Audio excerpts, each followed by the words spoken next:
เด้อทุกคนสวัสดีน้องมื้อนี้มาอยู่กับชาวลาวไต่เนาะน้องอ้อนชาวลาวไต่เนาะอย่าลืมค่ะทุกคนเขามากดติดตามเลยมื้อนี้น้องอ้อนสิพาทุกคนไปเลาะค่ายเรือเนาะเบิ่งว่าเมื่อวานตางแค่น้ำเซโลนเป็นอะไรเนาะคอยคำย่ำแรงเด้อทุกคนบรรยากาศย่ำแรงๆเนาะน้องอ้อนกับสิพาทุกคนพายเรือขามมาผากเมืองนี้เนาะก็เขาสิพายขามมาผากเมืองผากวันนี้มันทมเนาะผากเมืองน้องอ้อนมันแหลดเนาะถ้าเป็นย่ำเสาพัดผากเมืองกันทมเนาะเพราะว่าตะเวนมันตกทางนี้ตะเวนขึ้นทางนี้เนาะประมาณนั้นเนาะน้องอ้อนตะกี้เขาเฮี้ยกับพายเรือไปสิเด้อทุกคนเขากำลังพายเรือเขาโหกเลยเดี๋ยวพาทุกคนรอพายเรือขึ้นไปหอดท่าวัดเนาะเห็นวัดแคมน้ำเนาะวัดบ้านน้องอ้อนก็อยู่แคมน้ำเลยทุกคนเลยทุกคนนะเราวิถีชีวิตของหวานเฮากับย่าแม่กับพากันหาปูหาปลาเนาะพายเรือบางคนก็แล่นบักแล่นเรือใหญ่เนาะเพื่อไปเอาคนเนาะสิคนหนึ่งประมาณ5,000 กีบเนาะเขาเป็นรถยักษ์ประมาณอยู่15,000 กีบ50,000คือเงินบาทประมาณอยู่ นี่เตาเขา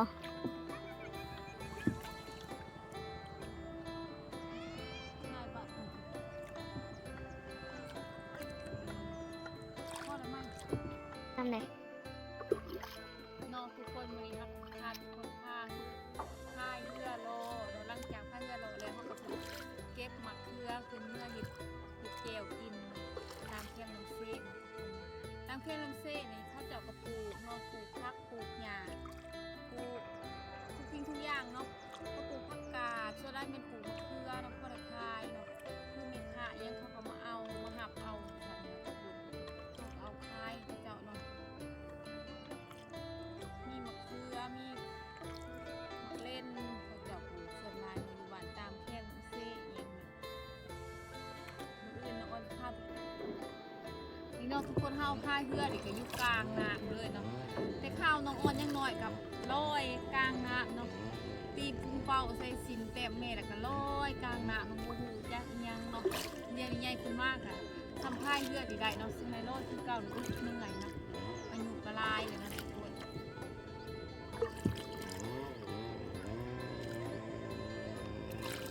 อ้อนพาทุกคนพายเรือโลเบิ่งตามเข้มน้ำเนาะเสียงอาจจะมีเสียงรบกวนไล่กับขอโทษขออภัยมันทุกคนในไลน์เนาะเพราะว่าเขาเจ้าเลื่อยใหม่เลื่อยตอกเนาะแล้วใหม่มันลงตามเข้มน้ำยังเขาเจ้าเลื่อยเอาเนาะด้วยน้ำมันไหลมาย่ามน้ำมากเนาะย่ามนี้กันน้ำมันก็เลยบกเนาะถ้าเป็นหอดเดือน3เดือน4เนี่ยแห้งบกลายกว่านี้เนาะมียังว่าบกกันนี้เดือน3เดือน4ก็แห้งบกกว่านี้เนาะถ้าเป็นน้ำบกแห้งเขาเจ้าก็เลิกลงจกหอยเนาะหอยตะเลิกบ่อหอยกับกี้บ่อประมาณนั้นเลยเนาะมันก็มีลายแนวหอยเล็บหมอกเล็บมา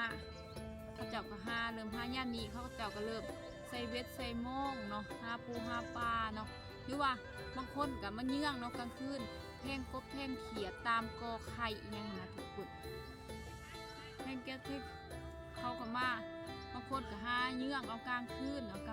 ากับเยื่องดังเว้นกับใส่เปียกใส่โม่งเนาะวิธีชีวิตตามส่วนบนห้องประมาณนี้นะทุกคนแน่นอนสิพาทุกคนลงไปเบิ่งมองเขา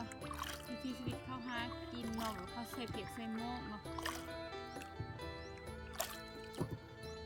พาทุกคนไปนั่งรอมึงมันก็ล้นนะน้องบริสุทธิ์พายเฮือกอะอาซิบเก่งแต่ว่ากับพ่อพายไหนเนาะบริพายใบพายใบยังกับพ่อไปไหนเนาะหลายคนบ่เคยพายเฮือกอะบ่เป็นเนาะส่วนน้องอ้อนฮะพายเป็นแต่ว่าบ่เก่งนะพ่อไปไหนเนาะทุกคนเดี๋ยวหลายคนทำโอ้ยพายเฮือกแบบไรเนาะเดี๋ยวน้องอ้อนสอนให้เลยเวลาพายเฮือกเนาะเขาซักลงแล้วเขาก็ง่ายขึ้นดูสิเนาะซักลงแล้วก็ง่ายขึ้นซักลงแล้วก็ง่ายขึ้นดูสิเนาะเวลามันสิไปเข้ากับบ้านดูสิก็เขาถ้ามันเข่าไล่เขาก็ง่ายออกดูสินี่ถ้ามันไปได้เขาก็พวกเข่าแล้วก็ง่ายออกพวกเข่าแล้วก็ง่ายออกมันก็สิมีประมาณนั้นแต่เนาะวิธีพายเฮือกนี่อันนี้ก็เป็นไม้พายเนาะที่เขาเจ้าเฮ็ดเองเนาะถากเอาเนาะใส่ไม้ถากเอานะถากที่ตัวสิพอใจเลยนี่เนาะเป๊ะๆจะสิเนาะสาลำเพื่อนี่เขาเจ้าก็หอกไม้พายเนาะน้ำเขาเพื่อลายในห้องซาน้ำเพื่อน ซาน้ำเหือกก็สามารถเอาเกิบหรือซากอะไรนะทุกคน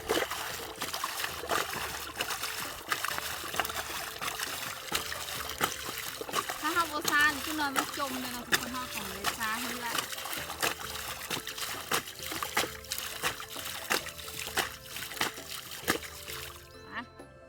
พาทุกคนไปเลย ทางนี้แจ้งแจง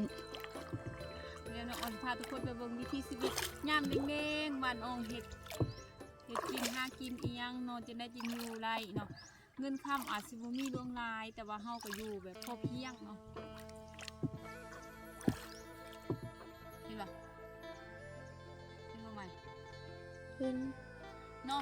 ที่ทุกคนเห็นขาวๆหั่นเนาะเป็นโป่งโม่งเนาะหรือว่าเป็นกระตุกน้ำที่เขาเจ้าผูกโม่งเอาไว้เนาะ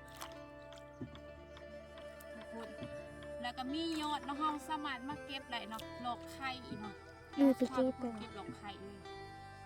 เลยเก็บดอกไข่เนาะทุกคนดอกไข่ยังมี2ชนิดเนาะคิดก็ไม่ว่าคือน้องทุกคนฮักกระสิบไปพายเรือเนาะมื้อนี้เนาะกับน้องใหม่เด้อน้องใหม่ระบิกาน้องเฮาสิพาทุกคนมาเก็บผักกลางน้ำเนาะหรือว่าบ้านเฮาห้องบาหลอกไข่เนาะบาหลอกไข่ค่ะดอกไข่นะเนาะดอกไข่มี2แบบเลยทุกคนบางคนบ่เข้าใจดอกไข่ขั้นน่ะกินบ่ไร อุ้ยทันได้เหรอ ไข่นะมันกินไรเนาะไข่ขั้นมันสิมีคนเนาะถ้าเป็นไข่อันนี้มันเป็นตูมันเนาะมันพาทุกคนมาเบิ่งเลยนี่เป็นทาฮีนเนาะถ้าเป็นแบบมันน้ำขึ้นมาใส่กุ้งโคตรไหลเลยทุกคนเอาใส่กุ้งใส่อย่างนี้มันปินแห้งคนมันสิจอดเพื่อปินแห้งเอาสิเดียบตามเข้มกันเลยทุกคนเขาเก็บหลอกมันหลอกหรือว่ายอดมันกะยอดมันทำบุกไฟเซฟอะไรเนาะเขาคือเขาเอาหลอกหิวคือหลอก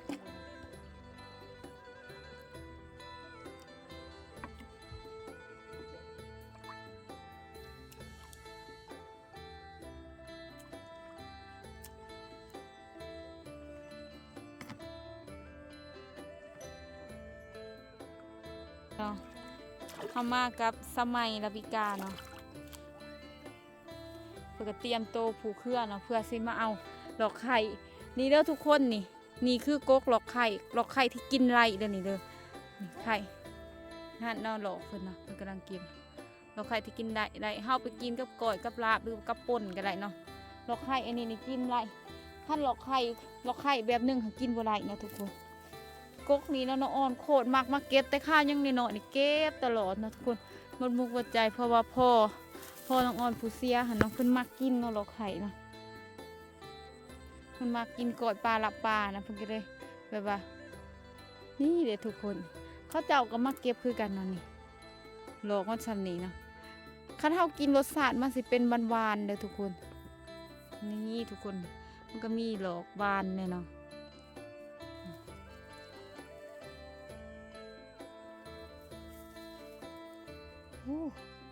ทำไมเพิ่นลงหดดุ่มด้วย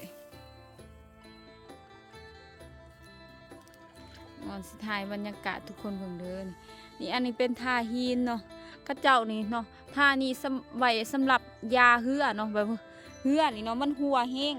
ก็จะเสียมาปีดไว้อยู่นี่เอาแล้วก็เอาขี้ย่างมายาเนาะทุกคน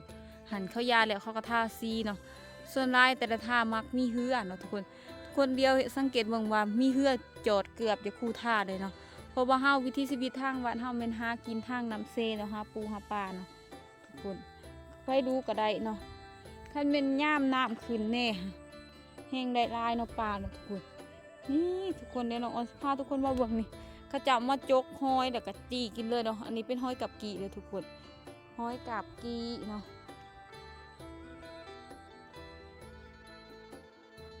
นี่ทุกคนสังเกตเบิ่งบ่า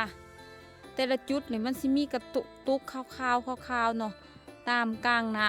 ำมันสิมีทรายเสือกเนาะเสือกนี่เป็นเสือกใส่ม่องหรือว่าใส่เพียกเนาะเขาจะเอาใส่เนาะมันก็มีคนยามม่องเนาะทุกคนเขาเจ้าก็เริ่มลงเนาะเพราะว่ายามแดงเขาเจ้าก็เริ่มลงหายามม่องยามเพียกเพื่อได้ไปเมื่อกินแรงเนาะได้เขาเจ้าก็คายเนาะส่วนน้องอ่อนบกะเนาะบริเห็นเนาะ โอ้สำได้มีเงินก็ซื้อกินประมาณนั้นคันแม่นอยู่ตามไร่ตามนานี่มันเป็นหาเนาะตามน้ำเส้นน้องอ่อนบ่เป็นหาเด้อทุกคนแบบว่าเฮาบ่เคยหาหั่นนะคันแม่นตามงุ่มปลาลำคอนบ่ใส่เบ็ดตามทุ่งไร่ทุ่งนานี่เฮาเคยใส่นะทุกคนแต่ว่าน้ำเส้นนี่แบบว่าเฮาเป็นผู้หญิงเฮาก็บ่กล้าจนขยานเนาะทุกคนเนาะถ่ายบรรยากาศให้ทุกคนเบิ่งเด้อตะเว้นกำลังสิตกดินทุกคนเขาเจ้าก็พายเนาะพายเรือนอวัดเมื่อเฮาก็ให้นอกไม้ลาวิกาเพิ่นพายเนาะพายเรือโลคันแรกเนาะพายเรือพายแพเขาเจ้าก็พายเนาะยามเพียกยามโมกเนาะทุกคนบรรยากาศเลยทุกคนเด้อ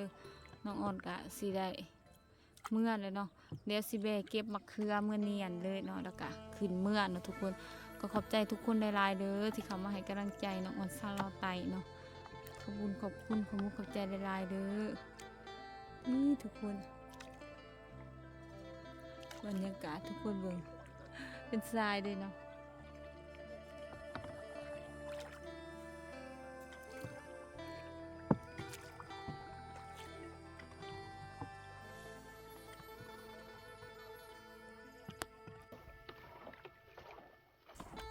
เนาะทุกคนเฮาก็ละมาหอดผ้าแล้วเนาะทุกคนวิถีชีวิตเนาะเขาเจ้ากลางแห้งกลางหม้อง